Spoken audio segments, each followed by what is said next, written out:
दाखिली शायरी का विकास तब हुआ जब मुग़ल सल्तनत का सितारा डूब रहा था, और खारजी शायरी ने तब आंखें खोली जब अवध की हुकूमत अपने शबाब पर थी।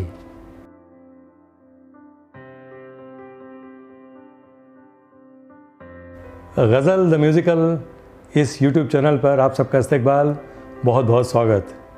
दीवाने ख़ास की आज की महफ़िल में शहर अदब के चाहने वालों को, म्यूज़िक के चाहने वालों को संदीप गुप्ते का प्यार भरा आदाब। दोस्तों, आज का टॉपिक है दाखिली शायरी और खारिजी शायरी। ज़रा सा देखने सुनने में मुश्किल टॉपिक मालूम पड़ता है, लेकिन है बड़ा इंटरेस्टिंग।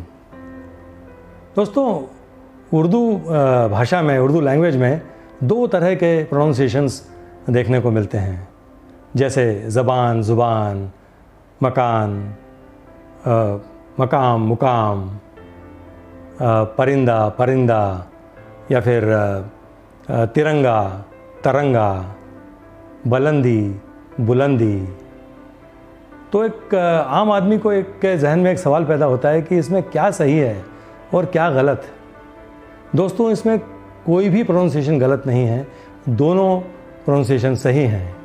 दरअसल उर्दू शायरी का विकास जो है वो लखनऊ, दिल्ली, हैदराबाद और रामपुर, इन चार सल्तनतों की सरपरस्ती में हुआ, और इनका अलग अलग असर उर्दू शायरी पर हुआ, उसके कल्चर का, वहाँ के कल्चर का और रहन सहन का।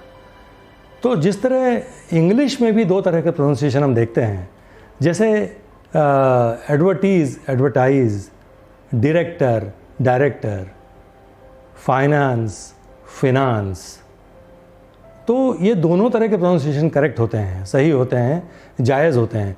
एक कैम्ब्रिज यूनिवर्सिटी से आया हुआ प्रोनाउंसिएशन है और दूसरा ऑक्सफोर्ड से। तो इसी तरह उर्दू में भी एक प्रोनाउंसिएशन जो है वो दिल्ली स्कूल ऑफ उर्दू से आया है, जिसमें फ़ज़ा, मकाम, तरंगा इस तरह कहते हैं, और लखनऊ स्कूल से जो प्रोनाउंसिएशन आया है उसमें फ़िज़ा, मुकाम, तिरंगा यानी अलामत लगाकर प्रोनाउंसिएशन करने की एक रिवायत है।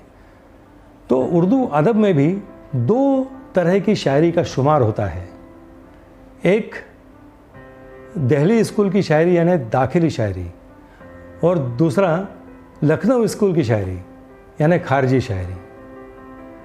दोस्तों, दाखिली शायरी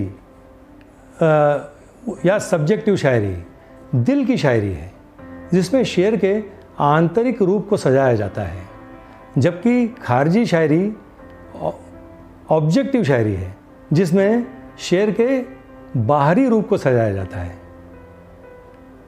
दोस्तों, दाखिली शायरी का विकास तब हुआ जब मुग़ल सल्तनत का सितारा डूब रहा था, और खारजी शायरी ने तब आंखें खोली जब अवध की हुकूमत अपने शबाब पर थी। तो ये फ़र्क दोनों किस्म की शायरी में हुआ, माहौल का और उस वक्त की सिचुएशन का। तो मिसाल के तौर पर कुछ शेर देखते हैं कि दाखिली शायरी के हवाले से पहले कुछ शेर देखते हैं।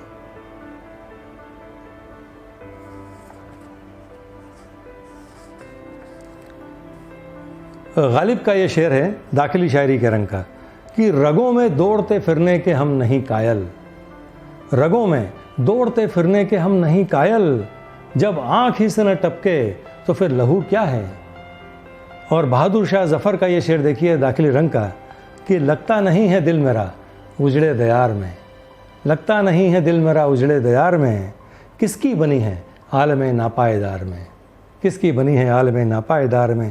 और दाग दहलवी साहब का शेर देखें दाखिली रंग का, कि न जाना कि दुनिया से जाता है कोई, न जाना कि दुनिया से जाता है कोई, बहुत देर की मेहरबान आते आते।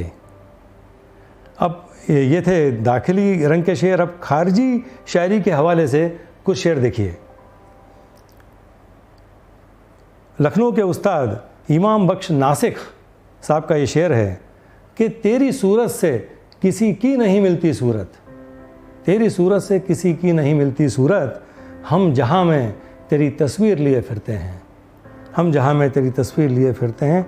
और अमीर मीनाई साहब का ये खारजी रंग का शेर देखिए कि तुमको आता है प्यार पर गुस्सा, तुमको आता है प्यार पर गुस्सा, मुझको गुस्से पे प्यार आता है।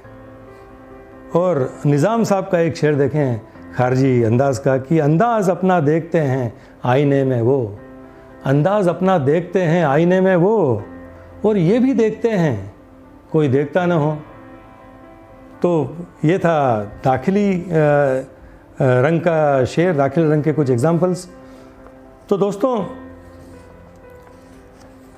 कुछ मेरे शेर गौर फरमाइए, इसमें आपको दाखिली रंग भी एक गज़ल के एक शेर में मिलेगा और दूसरे में खारजी रंग भी मिलेगा आपको।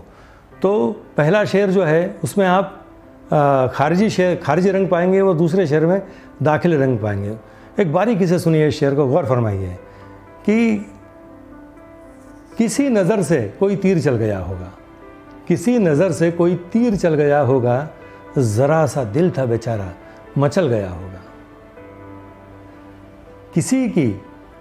किसी की चाह से दुनिया संवर गई होगी, किसी की चाह से दुनिया संवर गई होगी, और किसी की आह से पत्थर पिघल गया होगा, किसी की आह से पत्थर पिघल गया होगा। तो ये थे कुछ शेर जिसमें दाखिली रंग शामिल था, खारजी रंग शामिल था।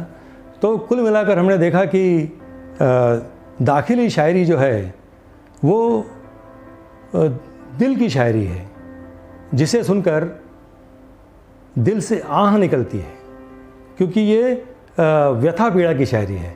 और खारजी शायरी जो है वो भोग विलास की शायरी है, जिसे सुनकर मुंह से वाह निकलती है।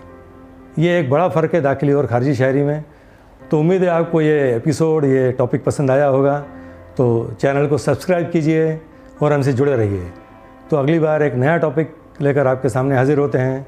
बहुत बहुत शुक्रिया।